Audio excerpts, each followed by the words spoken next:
نحمده ونستعينه ونستغفره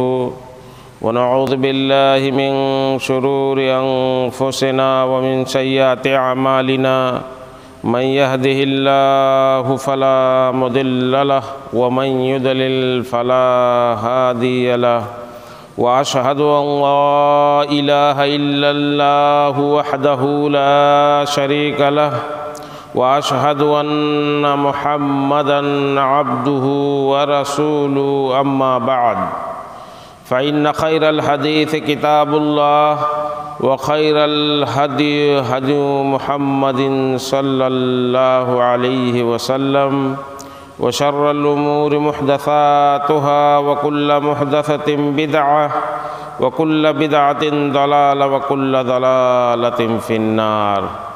فأعوذ بالله السميع العليم من الشيطان الرجيم بسم الله الرحمن الرحيم يا أيها الذين آمنوا اتقوا الله حق تقاته ولا تموتن إلا وأنتم مسلمون يا أيها الناس اتقوا ربكم الذي خلقكم من نفس واحدة وخلق منها زوجها وبث منهما رجالا كثيرا ونساء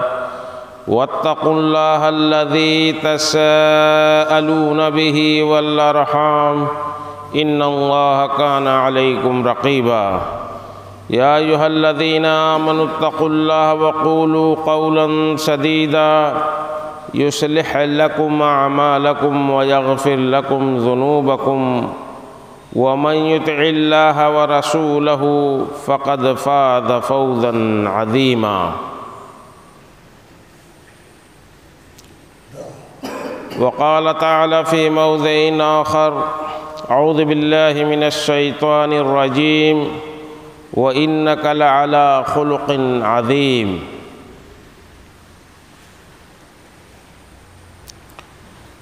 برادران اسلام،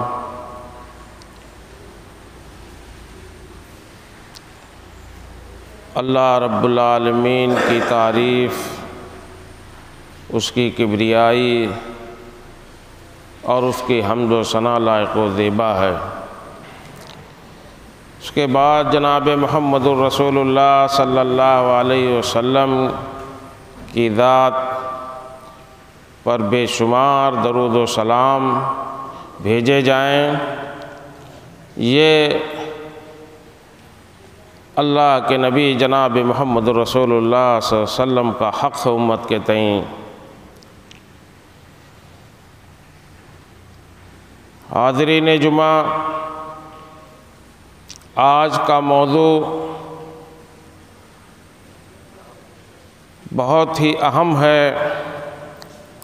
وہ موضوع ہے اخلاق النبی صلی اللہ علیہ وسلم۔ کیونکہ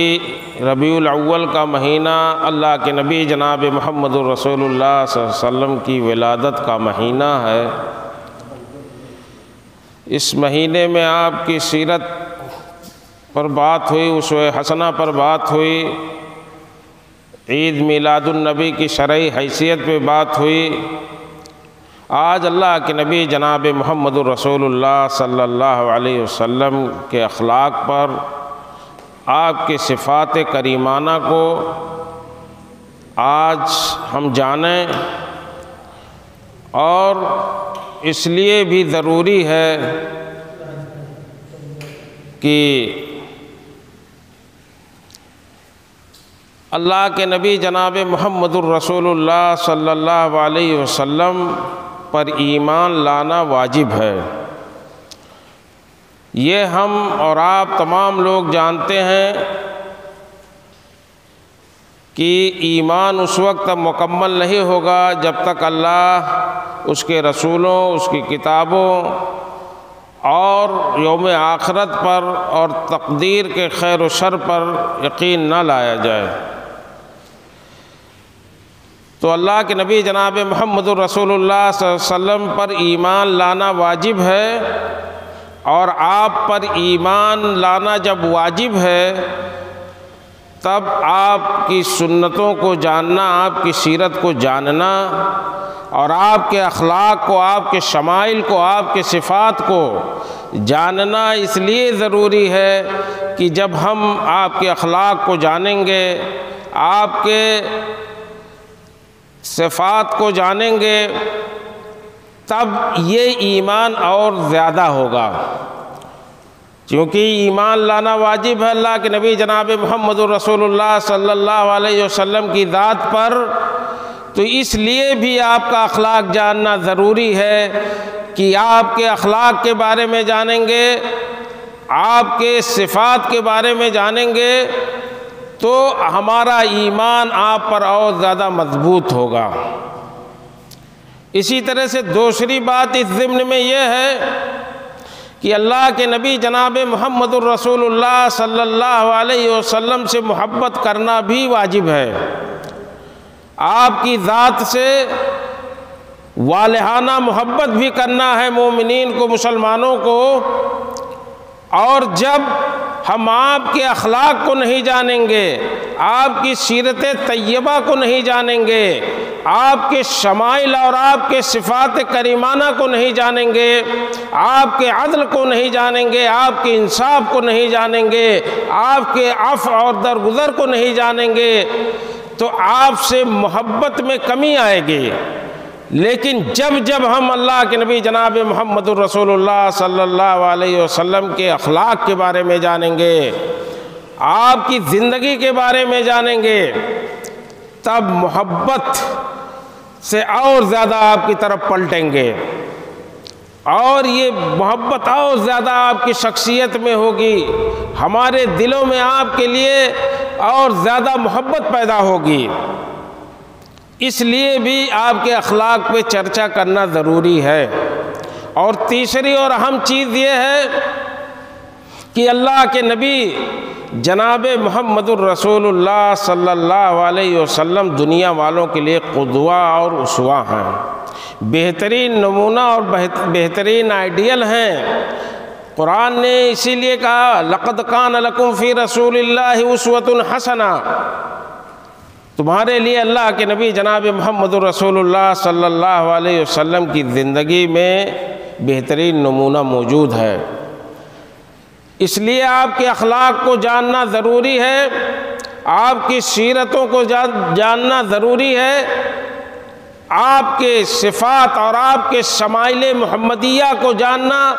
اس ناطے بھی ضروری ہے کہ آپ کو بطور قدوہ اور بطور اسوہ ہم پھر دیکھیں گے، اور آپ کی روشنی سے آپ کے وجود کا اور آپ کے اسوہ اور قدوہ کا جو روشنی ہمارے لیے اللہ کے نبی جناب محمد رسول اللہ صلی اللہ علیہ وسلم چھوڑ کے گئے ہیں، اس روشنی سے ہم اپنے لیے اس روشنی سے اکتساب کریں گے، ہم اس روشنی میں چلنے کی کوشش کریں گے، ورنہ وہ قوم گمراہ ہو جاتی ہے جس کا کوئی قائد نہیں ہوتا ہے، وہ قوم جس کے لیڈر کے پاس کوئی نمونہ نہ ہو، جس کے پاس کوئی اخلاق نہ ہو، جس کے پاس کردار نہ ہو، جس قوم کے لیڈر کے پاس، وہ قوم گمراہ ہو جاتی ہے۔ اور جب وہ قومیں جن کے پاس عظیم کردار کے حامل، عظیم اخلاق کے حامل رہنما موجود ہیں، جب ان کے اخلاق کو پڑھیں گے، ان کے کردار کو لوگ پڑھیں گے، جانیں گے، تب وہ راہ راست پہ آئیں گے، وہ بھٹکیں گے نہیں۔ ورنہ آج دنیا کے اندر اتنے فتنے ہیں، اس قدر فتنے ہیں کہ اگر ہماری نسلوں نے، ہم نے اور ہماری نسلوں نے اللہ کے نبی جناب محمد الرسول اللہ صلی اللہ علیہ وسلم کے اخلاق، کردار اور صفات کے بارے میں نہ جانا تو یقین مانیے کہ ہم اور ہماری نسلیں بھٹک جائیں گی۔ آج ایک دم سے بین طور پہ، ظاہر طور پہ یہ دکھتا ہے کہ وہ بچے جو کسی کو فالو کرتے ہیں، کسی کو پڑھتے اور سنتے اور دیکھتے ہیں، ان کے اندر اسی طرح کے صفات، اسی طرح کے حرکات اور اسی طرح کے لباس پہننے کا رواج چل پڑتا ہے۔ یہ ہماری آنکھوں سے دکھتا ہے، ہم دیکھ رہے ہیں ان بچوں کو، ان نوجوانوں کو کہ جو غیروں کو فالو کرتے ہیں، ان کو پڑھتے ہیں، باریکی سے ان کو دیکھتے ہیں، ان کے بارے میں جانتے ہیں، تو انہی جیسا عمل کرتے ہیں۔ اس لیے بھی اللہ کے نبی جناب محمد رسول اللہ صلی اللہ علیہ وسلم کی کردار کو، آپ کے اخلاق کو جاننا اس امت کے لیے بے حد ضروری ہے، بے حد ضروری ہے، تاکہ ہم اسی رنگ میں اپنے آپ کو رنگیں اور ہمارے نوجوان اور ہماری آنے والی نسلیں اللہ کے نبی جناب محمد الرسول اللہ صلی اللہ علیہ وسلم سا بننے کی کوشش کریں۔ آئیے دیکھتے ہیں اللہ کے نبی جناب محمد الرسول اللہ صلی اللہ علیہ وسلم کے اخلاق کے بارے میں کچھ باتیں سنتے ہیں اللہ کے نبی صلی اللہ علیہ وسلم کے اخلاق کریمانہ کے بارے میں، جس کے بارے میں قرآن خود گواہی دیتا ہو، اللہ رب العالمین خود گواہی دیتے ہو کہ وَإِنَّكَ لَعَلَىٰ خُلْقٍ عَظِيمٍ،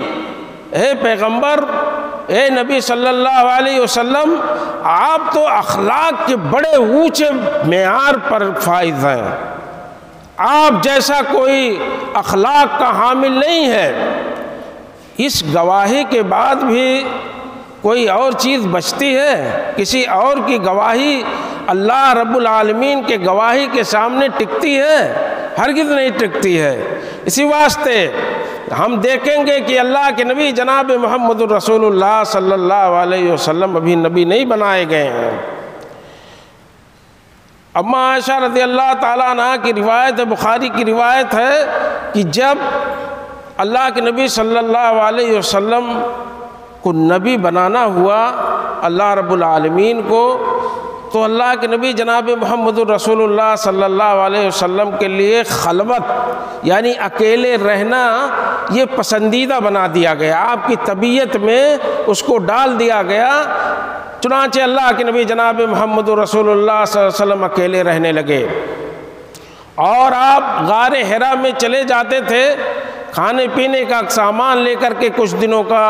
وہیں جا کر کے بیٹھ کر کے اللہ کو یاد کرتے تھے، اللہ کی ذکر اور فکر کرتے تھے، اللہ میں کھوئے رہتے تھے۔ جب کھانا ختم ہو جاتا تھا، غذا ختم ہو جاتی تھی، تب پھر آپ واپس گھر آتے تھے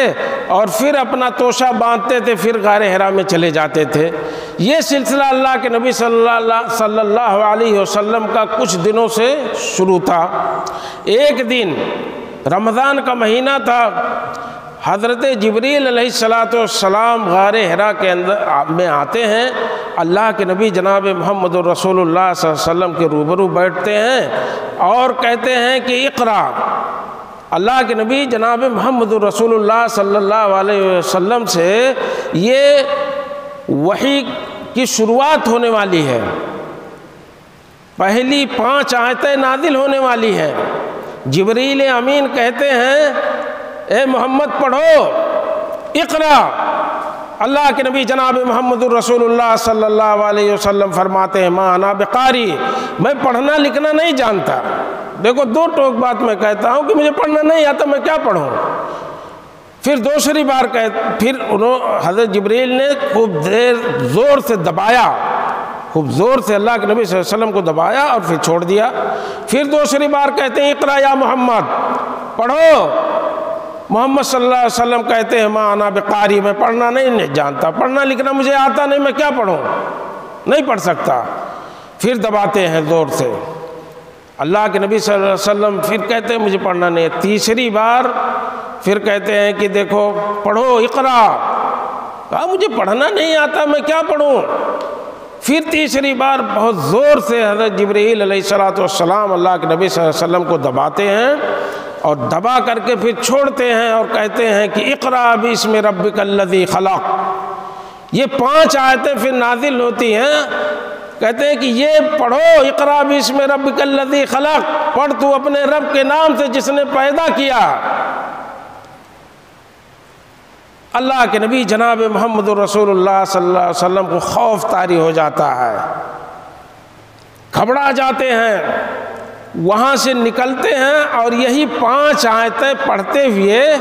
گھر کو آتے ہیں، وہی آیتیں گنگنا رہے ہوتے ہیں، وہی دہرا رہے ہوتے ہیں، اقرأ باسم ربک الذی خلق خلق الانسان من علق، یہ پڑھتے ہوئے آتے ہیں، گھر پہ آئے اور اماں خدیجہ رضی اللہ تعالیٰ عنہا سے کہتے ہیں کہ زملونی زملونی، مجھے چادر اڑا دو، مجھے چادر اڑا دو، مجھے گھبراہٹ ہو رہی ہے، مجھے ٹھنڈی لگ رہی ہے۔ اماں خدیجہ نے چادر اڑا دیا، چادر اڑا دیا۔ اس کے بعد کچھ دیر کے بعد جب گھبراہٹ کم ہوتی ہے، اللہ کے نبی صلی اللہ علیہ وسلم سر کھولتے ہیں، تب وہ غار حرا کا ماجرا بیان کرتے ہیں حضرت خدیجہ رضی اللہ تعالیٰ عنہا سے، اور کہتے ہیں خدیجہ میرے پاس ایک شخص آیا ہے، ایک مخلوق آئی، اس نے اس طرح کا بیوہار ہمارے ساتھ کیا، اس طرح کا سلوک کیا کہ میرے ساتھ زندگی میں کبھی ایسا نہیں ہوا تھا، مجھے اپنے وجود کا ڈر ہے، مجھے اپنے نفس پر ڈر ہے، مجھے ایسا لگتا ہے کہ میں ہلاک ہو جاؤں گا۔ تب اماں خدیجہ رضی اللہ تعالیٰ عنہ نے ایک تاریخی جملہ کہا تھا، اور یہ بھی جان لیجئے کہ حضرت خدیجہ رضی اللہ تعالیٰ عنہ کو پتہ نہیں تھا کہ آپ نبی بننے والے ہیں، یہ نبوت کا آغاز ہے، یہ کسی کو پتہ نہیں تھا، اماں عائشہ کو بھی پتہ نہیں تھا کہ آپ نبی بننے جا رہے ہیں، لیکن قربان جائیے اللہ کے نبی جناب محمد الرسول اللہ صلی اللہ علیہ وسلم کے اخلاق پر، آپ کے صفات پر، آپ کے کردار پر، کہ جاہلیت کا دورہ ہے مکے میں، اور ان جاہلوں کے بیچ میں ان صفات اور اس اخلاق اور اس کردار کے مالک اور مہان آدمی تھے اللہ کے نبی جناب محمد الرسول اللہ صلی اللہ علیہ وسلم، کہ اماں خدیجہ رضی اللہ تعالیٰ عنہا نے کہا، ایک دم سے برجستہ کہہ اٹھتی ہیں، کلا واللہ لا یخزیک اللہ ابدا، کہا ہرگز نہیں، یہ ہو ہی نہیں سکتا، با خدا اللہ کی قسم اللہ تعالیٰ آپ کو ہلاک نہیں کرے گا، آپ کو رسوا نہیں کر سکتا، یہ تو میرا یقین ہے، آپ ہلاک نہیں ہوں گے، آپ رسوا نہیں ہوں گے، اللہ کی ذات سے میری یہ امید ہے۔ یہ اماں خدیجہ کہتی ہیں،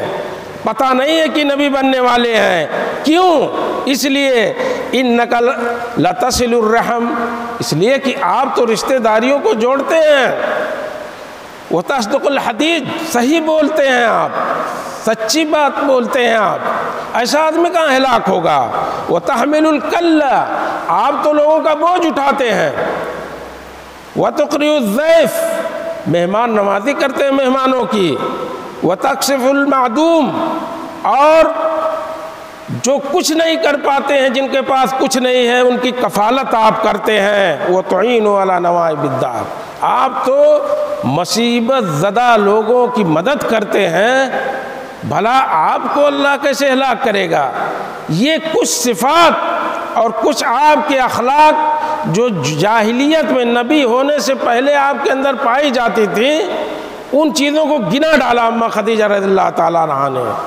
کہا کہ آپ کو جو ہے اللہ تعالیٰ ہلاک و برباد نہیں کرے گا، یہ میری اللہ کی ذات سے امید ہے۔ پھر ورقہ بن نوفل کے پاس لے کے جاتی ہیں، وہاں لے کے جاتے ہیں، ورقہ بن نوفل نصرانی ہو گئے تھے، جاہلیت ہی میں بڈھے تھے، آپ کے چچازاد بھائی تھے حضرت خدیجہ کے، پورا ماجرا سنایا، وہ سمجھ گئے، کہا کہ ٹھیک ہے، یہ تو وہی ناموس ہے، وہی فرشتہ ہے جو موسیٰ عیسیٰ پر آیا کرتا تھا، تم تو نبی بننے والے ہو، تم جس دعوت کو لے کر کے آئے ہو، جب تم اپنی دعوت کا آغاز کرو گے، کاش میں اس وقت زندہ رہتا جب آپ کی قوم آپ کو مکے سے نکال پھینکے گی، تو میں آپ کی مدد کرتا، کھل کر کے مدد کرتا۔ اللہ کے نبی صلی اللہ علیہ وسلم سنتے ہیں، چونک جاتے، امخرجیہم انا، کہا کہ کیا میری قوم مجھے نکال دے گی مکے سے؟ کہا ہاں، تمہیں نکال دے گی، اور تمہارے جیسے جو لوگ بھی حق لے کر کے آتے ہیں، اس طرح کا مشن لے کر کے آتے ہیں، ان کی قوم ان کا دشمن ہو جایا کرتی ہے۔ تم ہی نہیں، جو بھی اس طرح کا مشن لے کے آتا ہے وہ اس کی قوم اس کا دشمن ہو جاتی ہے۔ اللہ کے رسول تعجب میں ڈوب جاتے ہیں۔ ایک جو حضرت خدیجہ رضی اللہ تعالیٰ عنہا نے بیان کیا تھا کہ اِنَّکَ لَتَصِلُ الرَّحِمَ، آپ رشتہ داریوں کو جوڑتے ہیں، رشتہ داریوں کو جوڑنے کے معاملے میں اللہ کے نبی صلی اللہ علیہ وسلم سے زیادہ کوئی روئے زمین پہ پیدا نہیں ہوا ہے۔ آخری وقت تک آپ اپنے چچا لوگوں کے پاس جاتے تھے، اپنے رشتہ داروں کے پاس۔ اسی لیے قرآن میں اللہ رب العالمین نے فرمایا وَأَنذِرْ عَشِيرَتَكَ الْأَقْرَبِينَ، ہر نبی کو اور ہر پیغمبر کو یہ کہا گیا تھا کہ اپنے رشتہ داروں سے، اپنے قریبیوں سے پہلے اپنے مشن کی شروعات کرو، اپنی دعوت کا، اور اسٹپ بائی اسٹپ، آہستہ آہستہ، پھر جب وہ ہو جائیں آپ کے گھر والے، پھر آپ اپنے خاندان میں، پھر اپنے قبیلے میں، پھر اپنے گاؤں میں، اس طرح سے قریبیوں سے آپ اپنے مشن کی شروعات کیجئے۔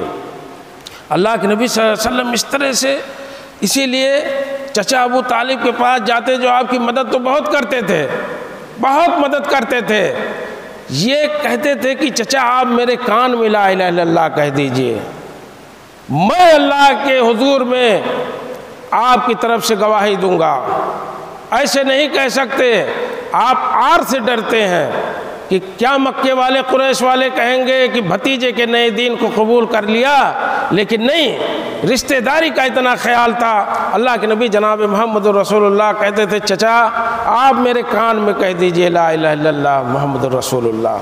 میں اللہ کے ہاں گواہ ہوں گا، آپ کے لیے گواہی دوں گا۔ وہ بھی نہیں ہو سکا۔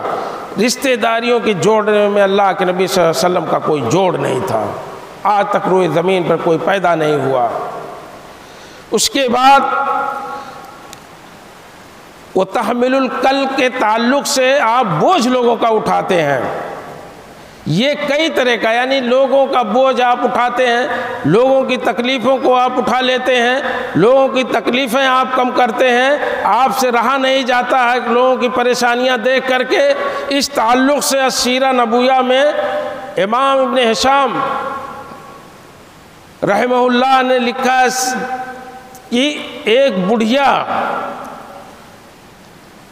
لکڑی گئی جنگل میں توڑنے، اب اس کے حرص کا عالم یہ تھا، عمر بہت زیادہ ہے، لکڑیاں بہت زیادہ لکڑیاں توڑ لیتی ہے، اور پھر ایک بڑا سا گٹھر باندھتی ہے لکڑیوں کا، بڑے مشکل سے اٹھا کر کے اس کو سر پہ رکھتی ہے۔ اب چلنے میں تکلیف ہو رہی ہے، ایک تو عمر زیادہ ہے اور پہلے سے کمر جھکی ہوئی ہے بڑھاپے کی وجہ سے، پھر اتنا بڑا بوجھ۔ اللہ کے نبی جناب محمد الرسول اللہ صلی اللہ علیہ وسلم کا گزر ادھر سے ہوتا ہے۔ اللہ کے رسول جناب محمد الرسول اللہ صلی اللہ علیہ وسلم نے فرمایا کہ اماں یہ بوجھ، یہ لکڑیاں مجھے دے دو۔ چنانچہ اللہ کے نبی جناب محمد الرسول اللہ صلی اللہ علیہ وسلم نے اس لکڑی کے بوجھ کو اپنے سر پہ رکھ لیا۔ چلتے ہیں اس کی بستی کی طرف، اماں کہاں پڑے گا گھر؟ آپ بیٹا بس یہ قریب میں تو ہے، یہ سامنے تو ہے، تھوڑی دور پہ۔ کچھ دور اللہ کے نبی جناب محمد رسول اللہ صلی اللہ علیہ وسلم جاتے ہیں، پھر پوچھتے ہیں کہ بوڑھی اماں گھر کہاں پڑے گا؟ بس بیٹا پہنچ گئے، تھوڑا دور اور ہے، تھوڑا سا اور دور ہے۔ اللہ کے نبی جناب محمد رسول اللہ صلی اللہ علیہ وسلم چلتے رہتے ہیں، بوڑھی ماں تسلی دیتی رہتی ہے کہ بس آ گئے، پہنچ گئے۔ اخلاق کا یہ عالم تھا کہ یہ ویسے ہی جھکی جا رہی تھی اس بوجھ سے، اب اس کا یہ بوجھ ہم اٹھا کر کے پھینک دیں یا اس کو پھر سے دے دیں، یہ گوارا جناب محمد رسول اللہ صلی اللہ علیہ وسلم نے نہیں کیا، اور کرتے بھی کیسے؟ کیونکہ قرآن کہتا اللہ کی گواہی ہے وَمَا أَرْسَلْنَاكَ إِلَّا رَحْمَةً لِلْعَالَمِينَ، اے محمد صلی اللہ علیہ وسلم ہم نے آپ کو دنیا والوں کے لیے رحمت بنا کر کے بھیجا ہے۔ وہ سراپا رحمت، وہ نبیوں میں رحمت لقب پانے والا، نبیوں میں رحمت کا لقب پائے تھے، کیسے دے دیتے وہ بوجھ اس بڑھیا کو؟ بہرحال جیسے تیسے پہنچایا اس بوجھ کو۔ جب پہنچ گیا، بڑھیا نے کہا بیٹا اتنی مدد کر دیا ہے، بیٹھ دودھ لاتی ہوں، دودھ پی لے۔ دودھ لاتی ہے نکال کر کے بکریوں کا۔ اللہ کے نبی جناب محمد رسول اللہ صلی اللہ علیہ وسلم نے کہا اماں تم بھی پیو۔ اس نے کہا بیٹا میرا تو گھر ہے، میں پھر نکال کے پی لوں گی، تم پیو۔ اللہ کے نبی صلی اللہ علیہ وسلم دودھ پیتے ہیں، اجازت لیتے ہیں، رخصت ہونے لگتے ہیں۔ پھر وہ بڑھیا دوڑ کر کے آتی ہے گھر میں سے، کہہ رہے بیٹا سن تو کہاں کا کیا نام ہے تیرا، کہاں کا رہنے والا، کس گاؤں کا رہنے والا ہے؟ اللہ کے نبی جناب محمد رسول اللہ صلی اللہ علیہ وسلم نے فرمایا کہ میں مکے کے رہنے والا ہوں اماں، میں قبیلے قریش سے ہوں، بنی ہاشم سے ہوں، اور میرا محمد نام ہے۔ پھر گھر میں جاتی ہے اور گھر میں سے نکلتی ہے تو روئی لے کر کے ہاتھ میں آتی ہے، کاٹن لے کے آتی ہے، کہتی ہے کہ بیٹا سن، بہت ضروری بات تجھ سے کرنی اور بتانی ہے، اس لیے کہ تم نے میرے ساتھ احسان کیا ہے تو کہیں تم مصیبت میں نہ پھنس جا۔ اللہ کے نبی صلی اللہ علیہ وسلم نے فرمایا کہ یہ روئی، یہ کاٹن کس لیے اماں؟ کہا کہ سن، جس گاؤں کی تو بات کرتا ہے اسی گاؤں میں محمد نام ایک آدمی، پہلے نام نہیں پوچھا، پہلے اس نے کہا کہ ایک محمد نام کا آدمی ہے اور اسی گاؤں کا تو ہے،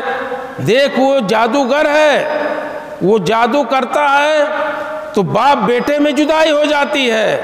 بیوی اور شوہر میں جدائی ہو جاتی ہے، بھائی بھائی میں جدائی، خاندانوں میں لڑائی ہو جاتی ہے۔ تو بیٹا ایسا کرنا کہ اس روئی کو جب اپنے گاؤں میں تو پہنچنا تو کان میں ڈال لینا تاکہ اس جادوگر کی بات مت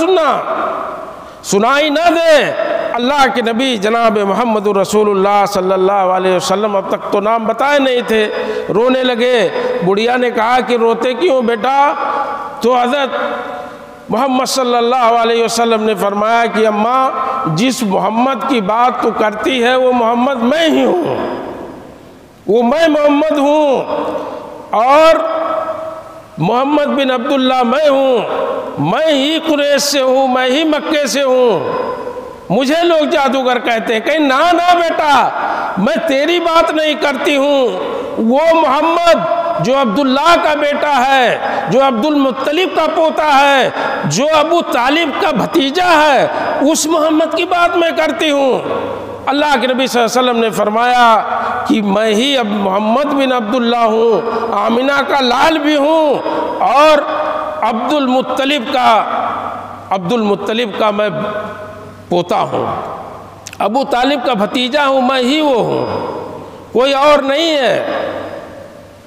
تب وہ بڑھیا چونک جاتی ہے اور کہتی ہے کہ باخدا اگر تو محمد ہے وہی تو میں گواہی دیتی ہوں کہ یہ چہرہ کسی جھوٹے کا نہیں ہو سکتا، یہ چہرہ کسی جھوٹے اور کسی جادوگر کا نہیں ہو سکتا۔ جن لوگوں نے تیرے بارے میں پرچار کیا ہے وہ جھوٹے ہیں، تو اپنا ہاتھ لا، میں تیرے ہاتھ پہ کلمہ پڑھتی ہوں لا الہ الا اللہ محمد الرسول اللہ کا، اور میں ایمان لاتی ہوں، میں گواہی دیتی ہوں کہ یہ چہرہ جھوٹے کا چہرہ نہیں ہو سکتا، کسی جادوگر کا چہرہ نہیں ہو سکتا۔ یہ اللہ کے نبی جناب محمد الرسول اللہ صلی اللہ علیہ وسلم کا کمال تھا، یہ آپ کے اخلاق تھے۔ اسی کو اس حدیث میں بیان کیا حضرت خدیجہ رضی اللہ تعالیٰ عنہا نے کہ آپ تو لوگوں کا بوجھ اٹھاتے ہیں، آپ تو معدوم، وہ لوگ جو کچھ نہیں کما پاتے، جن کے پاس کچھ نہیں ہے، ان کے لیے بھی آپ کماتے ہیں۔ وَتَقْسِبُ الْمَعْدُومِ، آپ تو اپنی کمائی ان لوگوں پہ لٹا دیتے ہیں جن کے پاس کچھ نہیں ہے، جو کچھ کما نہیں پاتے۔ اور یہی چیزیں حدیثوں میں ہیں کہ اللہ کے نبی جناب محمد رسول اللہ صلی اللہ علیہ وسلم سے سخی کوئی جو ہے ہو نہیں سکتا، اتنے سخی اور اتنے فیاض اللہ کے نبی جناب محمد رسول اللہ صلی اللہ علیہ وسلم تھے کہ جب آپ خرچ کرنے پہ آتے تھے تو فاقے کے ڈر سے آپ اپنا ہاتھ نہیں روکتے تھے، آپ یہ نہیں ڈرتے تھے کہ کل ہمارے گھر میں کچھ نہیں ہے، فاقہ ہوگا، اسی لیے قربان جائیے اس نبی کے ہم امتی ہیں کہ اوروں کا پیٹ بھر کر کے اپنے پیٹ پر پتھر باندھا کرتے تھے، پیٹ پہ کئی پتھر باندھا کرتے تھے، اور سخاوت کا یہ عالم تھا۔ اسی لیے اماں خدیجہ نے کہا کہ وہ تکسب المعدوم، آپ تو ایسے لوگوں کے لیے اپنی کمائی نچھاور کر دیتے ہیں جن کے پاس کچھ نہیں ہے۔ اللہ کے نبی جناب محمد الرسول اللہ صلی اللہ علیہ وسلم کے اخلاق کے بارے میں اور جانیں، ایک دو خطبے میں نہیں اللہ کے نبی صلی اللہ علیہ وسلم کے اخلاق پر روشنی نہیں ڈالی جا سکتی۔ حضرت ثمامہ بن عثال رضی اللہ تعالیٰ عنہ اس وقت ابھی ایمان نہیں لائے تھے، وہ یمامہ کے سردار سے بادشاہ تھے، لوگوں کو مسلمانوں کو جو مسلمانوں کی جو ہے چھوٹی چھوٹی ٹکڑیاں اور سریہ اللہ کے نبی صلی اللہ علیہ وسلم نے سرایہ جو تشکیل دیا تھا، ان میں سے کئی ایک صحابہ کو انہوں نے قتل بھی کیا تھا۔ یہ عمرہ کرنے کے لیے یمامہ سے نکلتے ہیں، بعض مورخین نے لکھا ہے کہ وہ یمامہ سے نکلے تو ان کو مکہ جانا چاہیے تھا، پہلے مکہ پڑتا ہے، یمامہ تو اس طرف پڑتا ہے مکہ کے اس طرف جنوب اور شمال میں، لیکن وہ نکلے اور پتہ نہیں کیسے مکہ کے بعد مدینہ آ گئے۔ اللہ کے نبی صلی اللہ علیہ وسلم کی ٹکڑیاں جو مدینے کی حفاظت کے لیے اور مدینے کے قرب و جوار میں آس پاس میں جو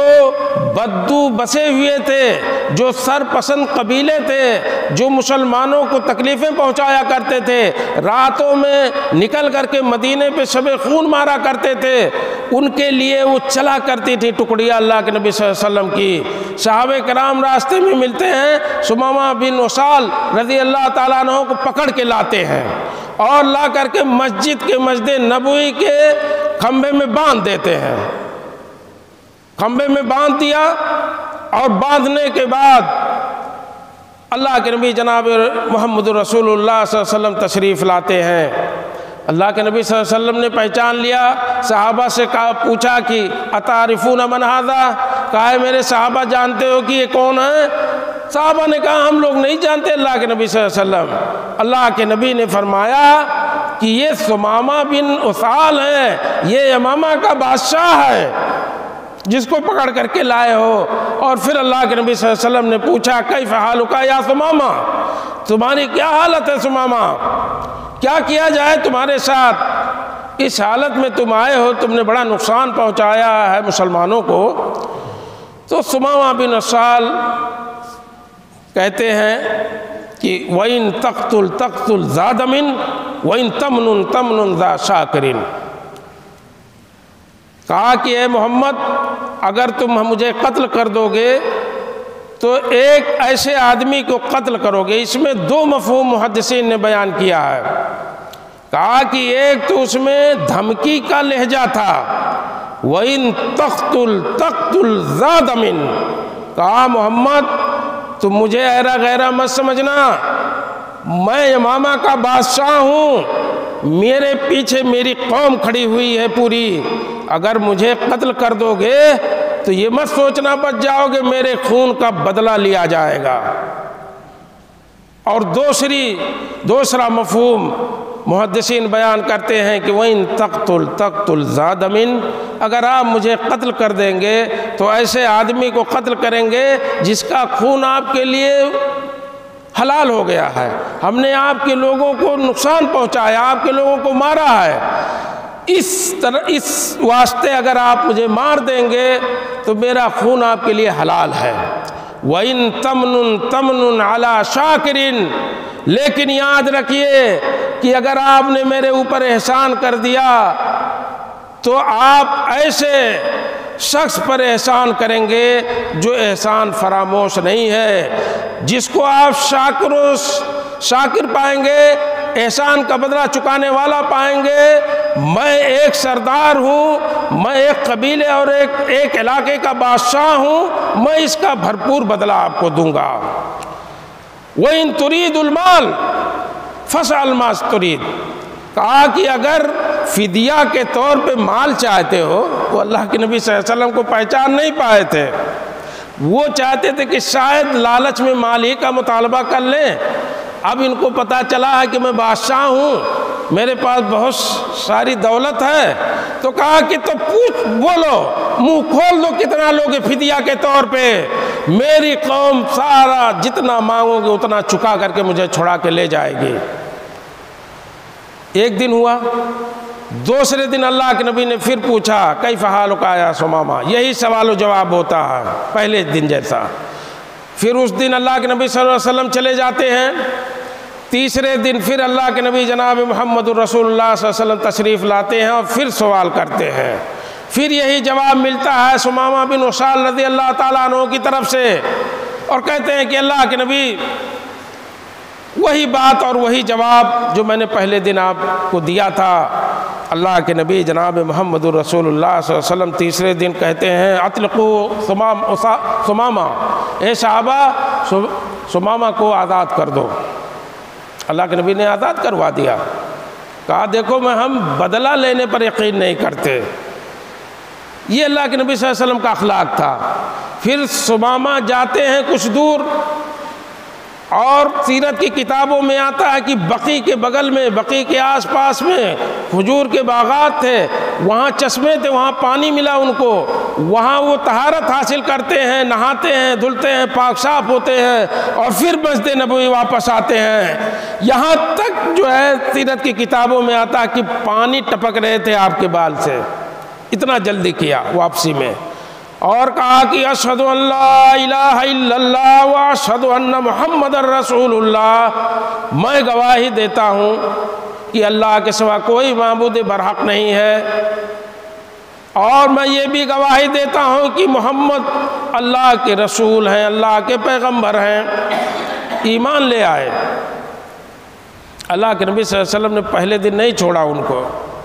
اللہ کے نبی صلی اللہ علیہ وسلم بڑے مدبر، اور اللہ کے نبی جناب محمد الرسول اللہ صلی اللہ علیہ وسلم جیسا حکیم، مدبر اور دور تک دیکھنے والا پیشوا اور کمانڈر اس دھرتی زمین پر آج تک گزرا نہیں ہے۔ اللہ کے نبی صلی اللہ علیہ وسلم نے وہاں چھوڑ دیا کہ یہ دیکھیں، مسلمانوں کے محبت کو دیکھیں، مسلمانوں کی اخوت کو دیکھیں، مسلمانوں کے نماز پڑھنے کو دیکھیں۔ مسجد نبوی میں باندھے گئے تھے، 5 وقت کی نمازیں صحابہ پڑھتے تھے، اس کو دیکھتے تھے۔ قرآن کو سنیں، قرآن کی تلاوت ہوتی تھی، اور قرآن کی تلاوت جو سن لے گا وہ خود بخود اسلام میں آ جائے گا۔ 3 دنوں تک وہ سنتے رہے اور دیکھتے رہے، اور پھر اللہ کے نبی صلی اللہ علیہ وسلم کا اتنا اعلیٰ اخلاق، اس سے متاثر ہوئے بغیر نہ رہ گئے۔ اسلام قبول کیا، کہا کہ محمد صلی اللہ علیہ وسلم اس روئے زمین پہ آپ کے چہرے سے بدتر اور مکروہ چہرہ کوئی میرے نزدیک نہیں تھا، لیکن آج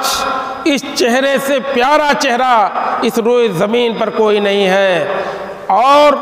آپ کے دین سے برا دین کوئی میرے نزدیک نہیں تھا، لیکن آج اس دین سے اچھا اس روئے زمین پر کوئی دین میرے لیے نہیں ہے۔ اور آپ کا یہ علاقہ اور آپ کی یہ ریاست بدترین ریاستوں میں سے ہمارے نزدیک تھی یہ زمین آپ کی، لیکن آج یہ زمین میرے لیے کرۂ ارض پہ سب سے محبوب ترین زمین ہو گئی ہے۔ یہ کہہ کر کے پھر اللہ کے نبی جناب محمد رسول اللہ صلی اللہ علیہ وسلم سے عمرے کی اجازت مانگی، کہا میں عمرے کے لیے نکلا تھا، آپ کے لوگوں نے راستے سے مجھے پکڑ لیا، کیا مجھے اجازت ہوگی اللہ کے رسول صلی اللہ علیہ وسلم کی میں عمرہ کر لوں؟ اللہ کے نبی صلی اللہ علیہ وسلم نے فرمایا کہ ہاں جاؤ، عمرہ اپنا پورا کرو، لیکن اسلام کے طریقے پہ پورا کرو، اور تم جا کر کے وہاں لبیک اللہم لبیک لبیک لا شریک لک لبیک کے نعرے لگاؤ گے، اس طریقے پر نہیں جیسے مشرکین مکہ کیا کرتے ہیں، جو عرب کے لوگ کیا کرتے ہیں ویسے نہیں۔ چنانچہ وہ جاتے ہیں اور مکے میں پہنچ کر کے، اور یہ نعرہ جب لگایا، یہ پہلے عمرہ کرنے والے ہیں اسلام میں، اور اس طریقے پہ اسلامی طریقے پر یہ پہلا شخص ثمامہ بن نسال رضی اللہ تعالیٰ عنہ جب مکے میں گھستے ہیں تو کہتے ہیں لبیک اللہم لبیک لبیک لا شریک لک لبیک ان الحمد والنعمت لک والملک لا شریک لک۔ قریش کے لوگ بوکھلا جاتے ہیں، حیران ہو جاتے ہیں، اپنے ہتھیاروں کو، اپنے تلواروں کو لے کے دوڑتے ہیں کہ یہ کون سا شخص آ گیا، کون مکے کے اندر داخل ہو گیا، سارے معبودوں کو باطل کہتا ہے، ایک معبود برحق کا نام لیتا ہے۔ آئے اور دیکھا کچھ لوگ، سب تو نہیں پہچانتے تھے، نوجوان کھڑے تھے تلوار لے کر کے، قریب تھا کہ ثمامہ بن نسال کی گردن مار دی جاتی۔ سرداروں نے مکہ کے کہا کہ تم لوگ اپنی تلواریں میان میں رکھو، تم جانتے ہو کہ یہ کون ہے؟ یہ یمامہ کا بادشاہ ثمامہ ہے، اور اگر اس کو کچھ تکلیف دیتے ہو تو قسم خدا کی ہم لوگ ایک حبے گیہوں کے لیے مر جائیں گے۔ کوئی غلہ، یمامہ سے غلہ مکے میں آتا تھا، کھجوریں آتی تھیں، کہا کہ بھوکے مر جائیں گے، کوئی کھانا دینے والا نہیں ہوگا۔ اس کے بعد عمرہ کر کے ثمامہ بن نسال رضی اللہ تعالیٰ عنہ پھر بھی کہتے ہیں کہ دیکھو کہ قسم خدا کی ایک ہمارے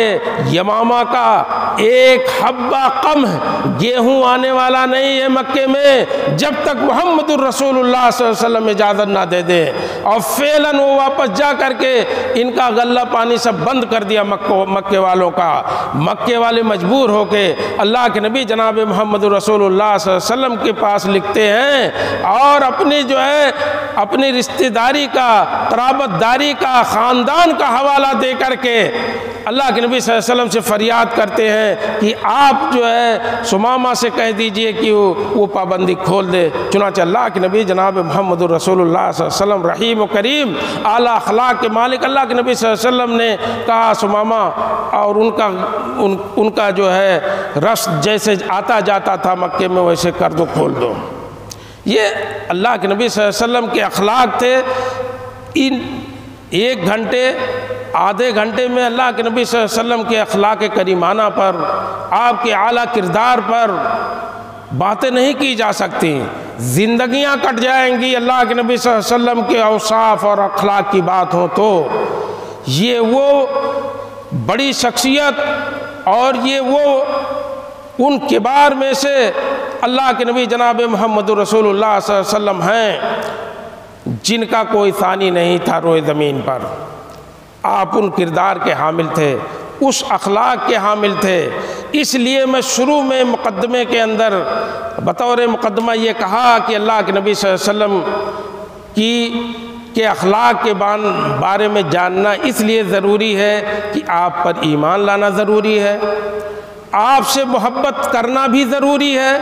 اور آپ پوری دنیا کے لیے اسوہ اور قدوہ ہیں۔ تو اس لیے بھی آپ کا اخلاق اور آپ کا کردار جاننا ضروری ہے تاکہ ہمارا ایمان اللہ کے نبی پر زیادہ ہو، ہماری محبت اللہ کے نبی صلی اللہ علیہ وسلم کے تئیں زیادہ ہو، اور ہم آپ کو اسوہ اور قدوہ مانیں۔ دنیا کے اور لوگ جو غلط راستے پہ ہیں، جو غلط طریقوں پر ہیں، جو ہمارے نوجوانوں کو بھٹکانے کے لیے راتوں دن کوشش اور محنت کرتے ہیں، کہیں ہمارے بچے، ہمارے نوجوان اور ہم ان کے کردار میں نہ پھنس جائیں، ان کو نہ پڑھنا شروع کر دیں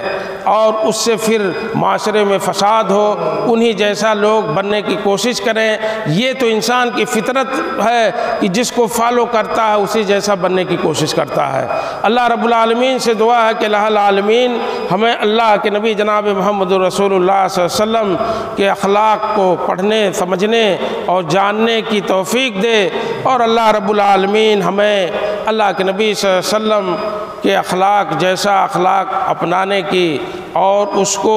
اپنی زندگیوں میں اللہ کے نبی صلی اللہ علیہ وسلم کے اخلاق کو پیدا کرنے کی اللہ رب العالمین ہمیں توفیق دے، ہمیں طاقت دے، اور آپ کے اخلاق کو ہم دنیا والوں میں عام کر سکیں، دنیا کو بتلا سکیں، تاکہ دنیا ایک بار یہ جان لے کہ محمد الرسول اللہ صلی اللہ علیہ وسلم عظیم قائد ہی نہیں بلکہ بڑے ہی رحم دل اخلاق والے انسان تھے۔ اور دنیا تک یہ پیغام ہم پہنچائیں، یہ ہماری ذمہ داری ہے، تاکہ دنیا اللہ کے نبی صلی اللہ علیہ وسلم کو ایک بار پڑھے اور دنیا کے سامنے ان باتوں کو رکھیں کہ بہت لوگوں کو پڑھا ہوگا، بہت سے تاریخ کی کتابیں، سیرت کی کتابیں پڑھی ہوں گی دنیا نے، ایک بار ہمارے نبی جناب محمد الرسول اللہ صلی اللہ علیہ وسلم کی سیرت پڑھ کے دیکھو، آپ کے اخلاق کو دیکھو، آپ کے کردار کو دیکھو، اور دنیا میں بھروسے کے ساتھ، یقین کے ساتھ کہہ سکتا ہوں کہ بغیر متاثر ہوئے اگر پڑھ لیتی ہے تو بغیر متاثر ہوئے نہیں رہ سکتی، اس لیے کہ بڑے بڑے مستشرقین اور انگریزوں نے اس بات کی گواہی دی ہے کہ محمد الرسول اللہ صلی اللہ علیہ وسلم دنیا کے لیے نعمت تھے، دنیا اور انسانیت کے لیے نعمت تھے۔ آپ کا کردار اور آپ کا اخلاق، اس جیسا کردار اور اخلاق دنیا میں کسی کے پاس نہیں ہے۔ اللہ ہمیں توفیق و طاقت دے کہ ہم اس طرح کا اخلاق اور کردار اپنائیں اور اس اخلاق اور کردار کے ساتھ لوگوں کے ساتھ ہم جو ہے برتاؤ کریں۔ اللہ رب العالمین ہمیں اس کی توفیق و طاقت عطا فرمائے۔ وآخر دعوانا ان الحمدللہ رب العالمین وصلی اللہ علی نبینا محمد۔ بارک اللہ لی ولکم فی القرآن العظیم ونفعنی وإیاکم بالآیات والذکر الحکیم، انہ تعالی جواد کریم ملک بر رؤوف الرحیم۔